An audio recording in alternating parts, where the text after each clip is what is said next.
Selamat pagi semuanya. Hari ini kita mau evaluasi kinerja tim kuartil ini. Tapi sebelum ambil keputusan, aku mau kita sadar bahwa penilaian kita sangat dipengaruhi oleh persepsi. Jadi mari kita bahas dengan hati-hati. Setuju Nanta, dalam perilaku organisasi, persepsi itu proses bagaimana kita mengorganisasi dan menginterpretasi informasi dari panca indera. Artinya, apa yang kita lihat belum tentu sama dengan kenyataan objektif. Nah, contohnya dari tim saya, ada anggota yang pasif saat rapat, tapi dia berkontribusi sangat besar di belakang layar. Maka dari itu, persepsi di awal bisa aja salah. Nah, ini masuknya ke fundamental attribution error. Jadi, kita ini sering mengatakan perilaku ke faktor internal, misalnya dia malas. Nah, padahal bisa jadi faktor eksternal seperti badan kerja atau kondisi kerja. Benarnya juga merasa target saya tidak tercapai karena sistem yang kurang mendukung, tapi dinilai sebagai kurang usaha. Di situ kelihatan bias persepsi. Nah, makanya persepsi itu penting karena keputusan kita, promosi, evaluasi, bahkan sanksi lahir dari persepsi, bukan realitas murni.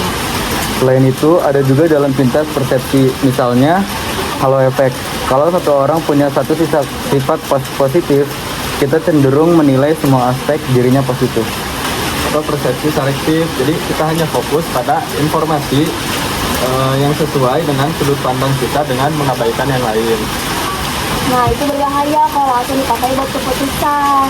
Karena keputusan seharusnya dibuat secara rasional berdasarkan data yang lengkap. Ngomong-ngomong soal keputusan, kita sebenarnya punya 3 model: rasional terbatas, sama intuitif. Nah, kalau rasional idenya itu lengkap, datanya dan mencari keputusan dengan optimal. Tapi di dunia nyata, seringkali kita menggunakan rasional terbatas karena ini tuh cukup wajar dan juga bisa diterima. Kalau intuisi biasanya dipakai saat waktu sempit atau datanya terbatas, tapi tetap ada risiko bias. Karena itu, penting menggabungkan analisis rasional dengan intuisi, sambil sadar bahwa bias pasti ada. Oke, jadi kesimpulannya sebelum kita ambil keputusan evaluasi kinerja, kita perlu cek ulang apakah ini hasil data atau cuma persepsi kita. Dan sebaiknya kita pakai penilaian yang objektif. Misalnya penilaian 360 derajat. Nah, dengan begitu, maka keputusan ini akan berlaku dengan adil dan juga tanpa bias. Oke, setuju. Mari kita lanjutin evaluasi dengan pendekatan itu. Makasih semuanya. Terima kasih.